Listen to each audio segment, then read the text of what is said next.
Kumusta mga boss? Welcome sa Backstock Speech. Usapang kamao, let's go!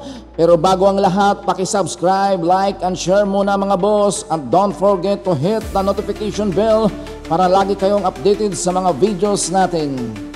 Mainit ang topic natin ngayon mga boss. Himahimayin natin ngayon kung gaano ba kalaki ang posibilidad ng Pacquiao versus Floyd Mayweather Part 2 since nasa Amerika na ngayon si Pacquiao at nag-umpisa na sa kanyang ensayo. Isa kasi ito sa pinagkakaguluhan ngayon sa mundo ng professional boxing matapos inanunsyo ni Manny Pacquiao na may ongoing negotiation daw para muling magkaharap ang dalawang alamat, Manny Pacquiao versus Floyd Mayweather Jr. Pag-usapan natin yan, i-analyze at i-breakdown natin ng malinaw mga boss. Ano ang posibilidad na mangyari ang rematch? Ano ang mga sagabal? Bakit may binabanggit si Pacquiao na backup option? Lahat ng mga yan i-dissect at i-explain dito lamang sa Backstock Speech mga boss. Okay, flashback muna tayo.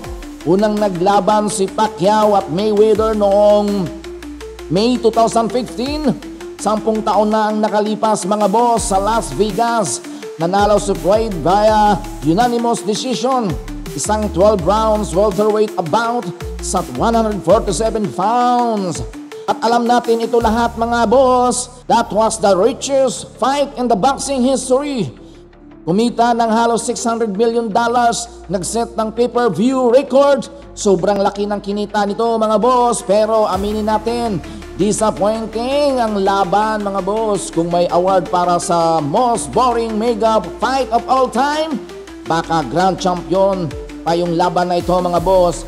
Si Pacquiao lumalaban, may injury pala sa balikat, at si Mayweather naman pa-counter-counter lang, parang nag-slow down sa gitna ng ring.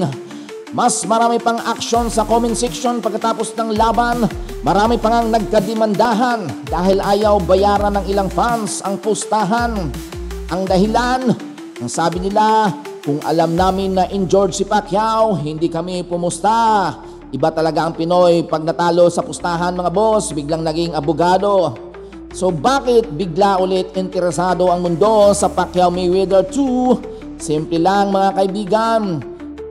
Unang rason, may malaking sponsors na willing magbayad.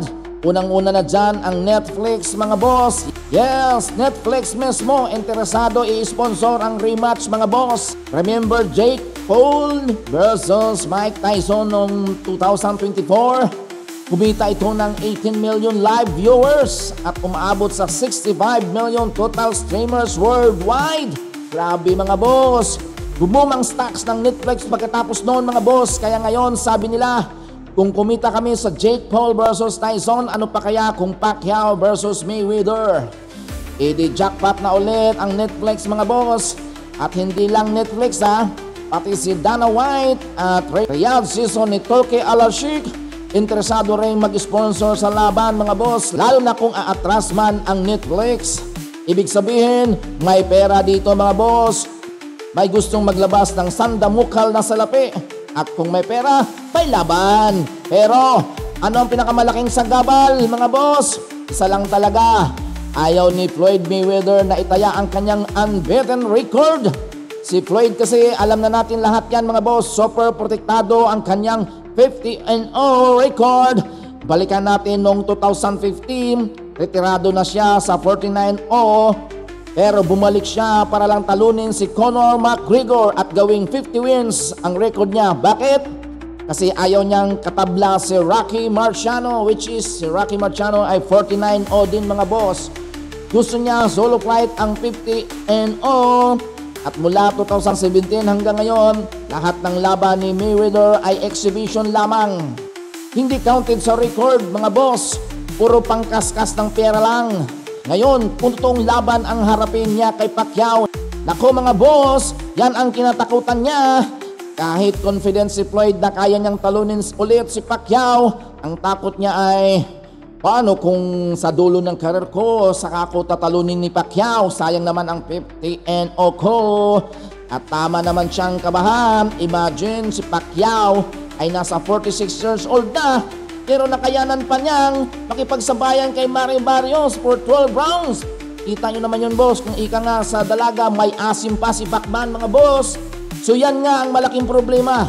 Paano mo kukumbinsihin ang isang taong ayaw mamantsahan ang perfectong record niya? Kailangan kumbinsihin ito ng Netflix at promoters. Kung hindi, walang rematch. So punta naman tayo sa backup fighters ni Pacquiao. Kung hindi matuloy si Mayweather, may plan B si Pacman. Number 1 si Conor McGregor. Dapat noong 2021 pa ito. Pero nung na-knockout siya ni Dustin Poirier, sino nga namang excited sa isang fighter na tinalo ng kalabang habang nakaupo?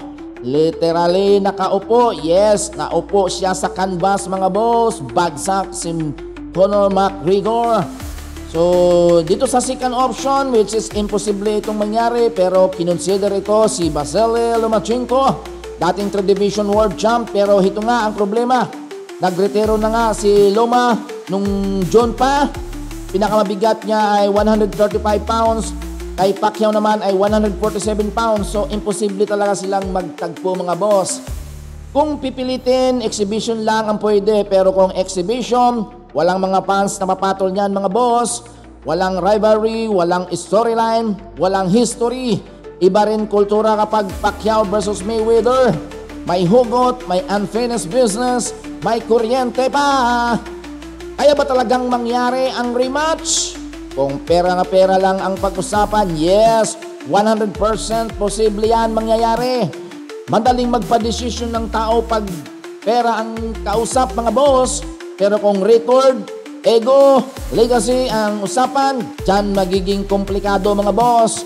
Pacquiao wants a real fight, then si Mayweather naman wants exhibition, at ang mga fans gusto lang ng laban na may sense. So, kailan ito posible, mga boss? Sabi ni Pacquiao, January daw siya babalik. Pero real talk, mga boss, hindi maayos ang fight of the century part 2 sa kanoong kaikling panahon. May final thoughts dito, mga boss. Hindi ako naniniwala na kailangan pa nilang mag-rematch. Matanda na sila pareho, pangit ang unang laban, pero kilala natin ang boxing world kung saan may pera, may milagro. At kahit sabihin mong ayoko, boring, luma na sila. Pag lumabas ang poster ng Pacquiao versus Mayweather 2 at nasa Netflix pa, ay manunood ka rin. Ako rin. Lahat tayo manunood. Walang takas, mga boss. Okay, mga boss, kayo na bahala humusga. Gusto nyo bang rematch na ito after 10 years? Comment lang sa baba. Maraming salamat sa suporta. Ito ang Backstock Speech. Paalala lang, walang personalan, usapang boxing. Let's go! Hanggang sa sunod na breakdown dito lang sa Backstock Speech. Peace out!